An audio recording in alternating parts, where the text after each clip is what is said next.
আবারও স্বাগত ২১শে বিজনেসে। দর্শক, এখন রয়েছে দেশের ব্যবসা বাণিজ্য ও অর্থনৈতিক পরিস্থিতি নিয়ে বিশেষ আলোচনা। আর এই আলোচনার জন্য আমাদের স্টুডিওতে রয়েছেন ব্যবসায়ীদের শীর্ষ সংগঠন এফবিসিসিআই এর সাবেক পরিচালক মেহেদী আলী। দর্শক, ২১শে বিজনেসের এই অংশটি দেখছেন আলোক হেলথ কেয়ার অ্যান্ড হাসপাতালের সৌজন্যে, powered by national agri care group. আপনাকে স্বাগত ২১শে বিজনেসে। ধন্যবাদ। আপনাকেও ধন্যবাদ অনেক আমাকে আমন্ত্রণ জানানোর জন্য। জি, প্রথমে আপনার কাছে জানতে চাচ্ছি, আপনি জানেন যে জাপানের সাথে যুক্তরাষ্ট্রের বাণিজ্য চুক্তি হয়েছে। জাপান যুক্তরাষ্ট্রে $৫৫০ বিলিয়ন বিনিয়োগ করবে। যুক্তরাষ্ট্রে কিছু পণ্য জাপানে ঢোকার সুযোগ দিবে। শক্তিধর দুইটি দেশ বাণিজ্য চুক্তিতে সম্মত হয়েছে। এক একটা দেশ এগিয়ে যাচ্ছে। ভারতের 20% নিচে নেমে যেতে পারে, ইউরোপিয়ান ইউনিয়ন, মেক্সিকো 25%, এছাড়া আরও অন্যান্য দেশ, ভিয়েতনাম থেকে শুরু করে সব দেশ এগিয়ে যাচ্ছে। আমাদের দেশের নেগোসিয়েশনটা এই ট্রাম্পের শুল্ক নিয়ে কোথায় আটকে আছে? টু বি কোটেড, ব্যবসায়ীদেরকে আসলে এতদিন পরে যুক্ত করার পর এখন কি হাল ছেড়ে দিচ্ছে উপদেষ্টারা? ধন্যবাদ। একটা খুবই সেন্সিটিভ একটা ইস্যু নিয়ে আমরা আজকে এই মুহূর্তে আলাপ করতে যাচ্ছি। আমি মনে করব যে এই সময়টা আসলে নষ্ট হয়ে গিয়েছে। আর আমি খুব অপটিমিস্টিক, যদিও হয়তোবা 1 সপ্তাহ বা 10 দিন আমাদের হাতে সময় আছে, হয়তোবা আগামী 1 আগস্ট থেকে এটা আর কি ইমপ্লিমেশনে যাচ্ছে। হাল ছেড়ে দিবে না, বাঙালি কখনো হাল ছাড়তে জানে না। হয়তোবা উপদেষ্টারা ভালো বলতে পারবেন ওনারা কি পলিসি নিচ্ছেন এই ইস্যুতে। তবে আমার যতটুকু অবজারভেশন, এই আমাদের সম্পৃক্ততা আরও আগে করা উচিত ছিল। অ্যাকচুয়ালি আমি যে ঘাটতিটা দেখতে পাচ্ছি সেটা হলো যে আমাদের কমার্শিয়াল ডিপ্লোমেসির অভাব। হ্যাঁ, আমি টোটাল ডিপ্লোমেসির কথা বলবো না, কমার্শিয়াল ডিপ্লোমেসির অভাব। এই কমার্শিয়াল ডিপ্লোমেসিতে আপনার নট নেসেসারি প্রফেশনাল ডিপ্লোমেট থাকতে হবে। হ্যাঁ, যারা লিড দিচ্ছে, কর্পোরেট বিজনেসের সাথে জড়িত আছে, স্পেশালি এক্সপোর্টের সাথে যারা আছে, তাদেরকে নিয়ে এই নেগোসিয়েশনের এই টিমটা করা উচিত ছিল।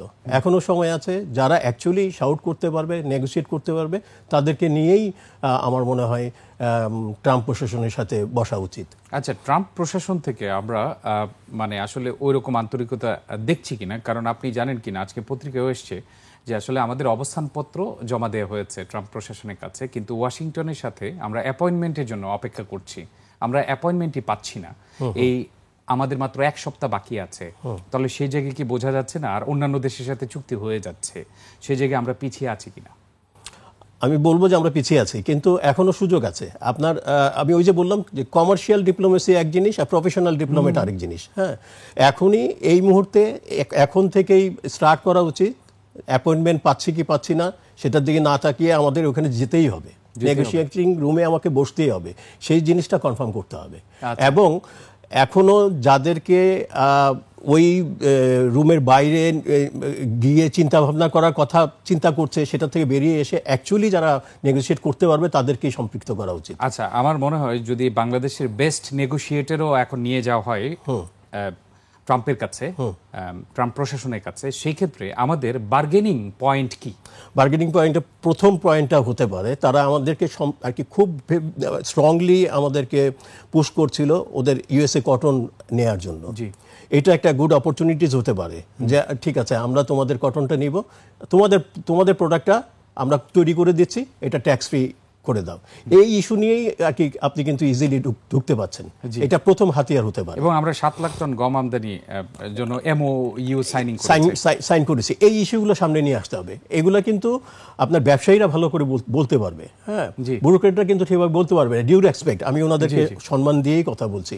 তো ওই ধরনের ব্যবসায়ী যারা অ্যাকচুয়ালি আমেরিকার সাথে ট্রেড রিলেটেড কানেকশনগুলো রাখে, তাদেরকে নিয়ে মুভ করা উচিত। আচ্ছা, এখন সংগঠন যেগুলোকে মানে ব্যবসায়ীদের সংগঠনকে, শীর্ষ নেতাদেরকে আসলে 2.5 মাস পরে যদিও যুক্ত করা হয়েছে, তাও কি সব ধরনের ব্যবসায়ী সংগঠনকে যুক্ত করা হয়েছে? আমি মনে করি না সবাই এখানে সম্পৃক্ত হতে পেরেছেন। এখনো আমি কি পার্টিকুলার কাউকে নাম ধরে বলছি না। এখনো যারা এই দায়িত্বে আছেন, নিচ্ছেন, তাদের আরেকটু চিন্তা ভাবনা করে আরও পটেনশিয়াল পার্সন আছে যারা খুব ভালোভাবে নেগোসিয়েট করতে পারবে, তাদেরকে এক্ষুনি ইনক্লুড করা উচিত। জি, আমরা আশাবাদী এখনো যে আসলে বার্গেনিং পয়েন্ট অনেক রয়েছে। সেক্ষেত্রে যদি ওর্স্ট কেস সিনারিও আমাদের এই 35%ই থেকে যায় আর হচ্ছে আগের 15, টোটাল 50% শুল্ক কার্যকর হয়, তাহলে এটা আমাদের অর্থনীতিতে, আমাদের ব্যবসা বাণিজ্যে কি প্রভাব রাখবে? কোন কোন সেক্টরে বেশি প্রভাব রাখতে পারে? নেতিবাচক প্রভাব এইটা অ্যাকচুয়ালি তাৎক্ষণিকভাবে বোঝা যাবে না, গ্র্যাজুয়ালি কিন্তু এই সমস্যাগুলো আমরা ফেস করব। কিন্তু বড় ধরনের সমস্যা হবে আমাদের মেইন সোর্স অফ রেমিডেন্স হচ্ছে আরএমজি। এইটা বাধাগ্রস্ত হলে, ক্ষতিগ্রস্ত হলে টোটাল ইকোনমির উপর প্রেশার পড়বে। হ্যাঁ, তো এটা হয়তোবা আগস্টে এটা ইমপ্লিমেশনে যাচ্ছে, এটা আগস্টেই আমরা বুঝতে পারবো তা কিন্তু না, 5-6 মাস 1 বছর পরে গিয়ে আমরা বুঝতে পারবো যে আমরা কোথায় দাঁড়িয়ে আছি। তো এখনও আমি মনে করবো দেয়ার ইজ এ স্কোপ, হ্যাঁ, নেগোশিয়েট করার। আর আমাদের মাননীয় প্রধান উপদেষ্টার সাথে ভালো সম্পর্ক আছে না আমেরিকান কানেকশনগুলোর সাথে। হ্যাঁ, আমি বলবো উনি আমাদেরকে গাইড করুক, হ্যাঁ, আমরা কিভাবে সুন্দর করে নেগোশিয়েট করে বেরিয়ে আসতে পারি। ভিয়েতনাম যদি পারতে পারে, আর সময় তো চলে গেছে, যেটা গেছে গেছে সেটা নিয়ে আমাদের আগ্রহ করার উচিত না। ভিয়েতনাম যেটা করতে পারছে আমরা কেন পারবো না? কিন্তু আমরা কি ভিয়েতনামের সমতুল্য দেশ? আসলে সবকিছু দিক থেকে আমরা যদি আরএমজি এক্সপোর্ট থেকে শুরু করি, রেমিটেন্স থেকে শুরু করি, ইকোনমিক ইন্ডিকেটর বলি, ভিয়েতনামের তুলনায় আমরা কতটুকু এগিয়ে? আমি তো বলবো ভিয়েতনাম থেকে আমরা অনেক এগিয়ে, কিন্তু আমাদের পলিসির অভাব আছে। আমি এখানে স্পেশালি ডিউ রেসপেক্ট আমি একটা কথা বলতে চাই। 10 বছর আগে আমাদের টেক্সটাইলের কোনো পলিসি ছিল না। আপনি বলেন, আজকে দেশ স্বাধীন হয়েছে কত বছর? আজকে টেক্সটাইল পলিসি হলো, সেই পলিসিটা এত পুয়ার যে এটা আমাদেরকে কোনোভাবেই সাপোর্ট করে না। আচ্ছা, তো আমাদের গোড়াই তো গলত রয়ে গেছে। এই জিনিসগুলোকে আমাদের ইমপ্রুভ করতে হবে। আচ্ছা, কেন আপনার মনে হয় যে আসলে এই পলিসিগুলো আসলে রিভাইজ করে না, অথবা সেই মান্দাতা আমলের পলিসি চলতে থাকে? যেমন আরএমজি সেক্টর আজ এইখানে দাঁড়িয়ে আছে যে আজ থেকে 30-40 বছর আগে যখন পলিসিগত সাপোর্ট দেওয়া হয়েছে, এই কারণে আজকে এতটুকু। এরকম সাপোর্ট যদি অন্যান্য সেক্টর পেত তাহলে তো এগিয়ে আসতে পারতো। অবশ্যই কেন এই সাপোর্টগুলো দেওয়া হয় না, আপনার কি মনে হয়? আমার কাছে মনে হয় আমলাতান্ত্রিক জটিলতা, এটাকে আমি বেশি গুরুত্ব দিব। এইটাই আসলে প্রধান বাধা হয়ে আছে। আন্তরিকতার অভাব কি আছে? আন্তরিকতার অভাবও আছে। আর সবচেয়ে আর কি, এটা সবার প্রতি শ্রদ্ধা রেখেই আমি বলছি, আমরা যে এই 5ই আগস্টে যে রেভুলেশন আমাদের স্টুডেন্টরা দেখালো, করে নিয়ে আসলো, আরেকটা রেভুলেশন আমাদের দরকার, সেটা হলো দুর্নীতির বিরুদ্ধে। এই দুর্নীতি আমাদেরকে খেয়ে ফেলছে। হ্যাঁ, আমরা ব্যবসায়ীরা, আমি এখন বলতে বাধ্য হচ্ছি, আপনি দেখেন আমাদের কোনো সোশ্যাল সিকিউরিটি নাই। হ্যাঁ, আমরা ব্যবসায়ীরা হাইয়েস্ট ট্যাক্স পেয়ার আর কি। আপনি এমনি সিন 22.5% আমরা ট্যাক্স দিচ্ছি, কিন্তু আমাদের কোনো সোশ্যাল সিকিউরিটি নেই। আজকে আমি যদি ব্যবসায়িকভাবে কলাপস করি, নোবডি উইল টেক কেয়ার। আর আমি যদি এক্সপায়ার করি, who will take care my family? অথচ আমি কিন্তু ম্যাক্সিমাম ট্যাক্স পে করছি এবং অর্থনীতিতে অবদান রাখছি ম্যাক্সিমাম। আমি আবার শ্রদ্ধার সাথে বলছি, একজন প্রাইমারি স্কুলের টিচার, ওনার পেনশন আছে, প্রভিডেন্ট ফান্ড আছে, আমার কি আছে? আমার কিছু নাই। কে আমাকে টেক কেয়ার করবে? আমরা তো ন্যাশনাল ইন্টারেস্টে, এই যে 4 কোটি ব্যবসায়ীর কথা আমরা বলি এফবিসিসিআই, আমরা 4 কোটি ব্যবসায়ীর ইন্টারেস্টের কথা চিন্তা করেই কথা বলি, কিন্তু আমাদেরকে সেই সুযোগ দেওয়া হয় না, সেই অ্যাক্সেস দেওয়া হয় না যে আমরা ন্যাশনাল ইকোনমিতে কিছু একটা করতে পারবো। অলদো আমরা কিন্তু করছি। হ্যাঁ, পলিসি ইমপ্লিমেশনে আমাদেরকে ওইভাবে সামনে আসতে দেওয়া হচ্ছে না। ঘুরে ফিরে একই মুখ আমরা দেখছি। আমরা এই ট্রেন থেকে বেরিয়ে আসতে চাই, এবং আমাদের আগামী যে নির্বাচন হবে বিসিসিআইতে, আমরা কিন্তু রিফর্ম করে আজকে এখনো আমরা কিন্তু লড়াই করছি, আরও কিছু কারেকশন আনতে হবে, যার কারণে এখনো কিন্তু তফসিলটা ঘোষণা করা হয়নি। আমি বলবো যে যদি আপনি আমাদেরকে সিকিউর করেন, অটোমেটিকলি আমরা ব্যবসায়ীরা আমাদের নিজেদের স্বার্থেই আমরা কাজ করব, এবং এটা ন্যাশনাল ইকোনমিতে ভালো প্রভাব। আচ্ছা, এখন কোন কোন খাত আপনার কাছে মনে হয় বাংলাদেশের আসলে টোটাল রপ্তানি কিন্তু 8টি পণ্যে আটকে আছে? প্রোডাক্ট ডাইভার্সিফিকেশন নেই, মার্কেট ডাইভার্সিফিকেশন নেই, যে কারণে আজকে আমাদের যুক্তরাষ্ট্র একটি বাজারকে নিয়ে এত দুশ্চিন্তা। আর যদি আমাদের বিকল্প বাজার থাকতো তাহলে এত দুশ্চিন্তার কারণ হতো না। এই জায়গায় সমস্যাটা কোথায়? কেন আমরা ডাইভার্সিফাই করতে পারছি না মার্কেট? এখানে আমি একটা বলবো, আমরা বাঙালিরা খুব আরামপ্রিয় মানুষ। আমরা যে ব্যবসাটা দেখি যে আশেপাশে সবাই গ্রো করতেছে, আমরা ওইটাকে নিয়ে নিই, জাম করি ওটার উপরে। হ্যাঁ, আমি বলবো যে দেখেন, আরএনজি সেক্টরে আমি একটা কারেকশন আমি রিকোয়েস্ট করি। আজকে যারা আরএনজি সেক্টর থেকে যারা দেখছেন তাদেরকে আমি বহু আগে থেকে বলে আসছিলাম, যখন আমি কটন অ্যাসোসিয়েশনের জেনারেল সেক্রেটারি ছিলাম, প্রেসিডেন্ট ছিলাম, তখন যে আমরা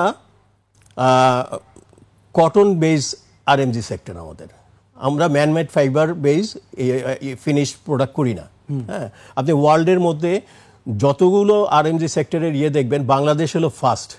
হ্যাঁ, শুধু কটন দিয়েই আপনার প্রোডাক্টগুলো বানাচ্ছে। কিন্তু মজার কথা হলো এই কটন বেস, যদিও I M a pure cotton man, হ্যাঁ, এটা কটনের এগেনস্টে চলে যাবে। এই কটন বেস ক্লথ ইন্ডাস্ট্রি মাত্র 30% গ্লোবালি, 70% কিন্তু ম্যানমেড ফাইবারে। আমরা কিন্তু আরএমজি সেক্টরে ওইদিকে যাইনি। আমরা এটা নিয়ে আলোচনা করছিলাম গত কয়েকটা পর্বে যে এই ম্যানমেড ফাইবার এখন বিশ্বের অনেক দেশে কিন্তু অর্ডারগুলো আসে ওই ধরনের, এবং অনেক বড় একটা আনট্যাপড মার্কেট।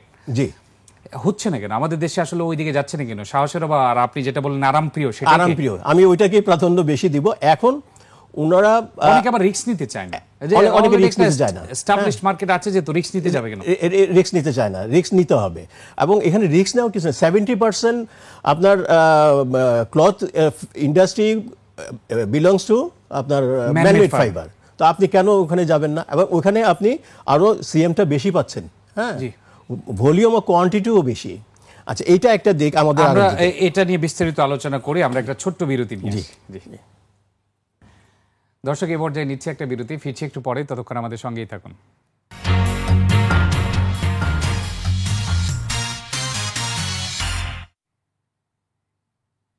আবারও স্বাগত 21শে বিজনেসে। দর্শক, বিরতির আগে ব্যবসা বাণিজ্য ও অর্থনৈতিক পরিস্থিতি নিয়ে কথা বলছিলাম ব্যবসায়ীদের শীর্ষ সংগঠন এফবিসিসিআই এর সাবেক পরিচালক মেহেদী আলী এর সঙ্গে। আমরা আবারও ফিরছি আলোচনায়।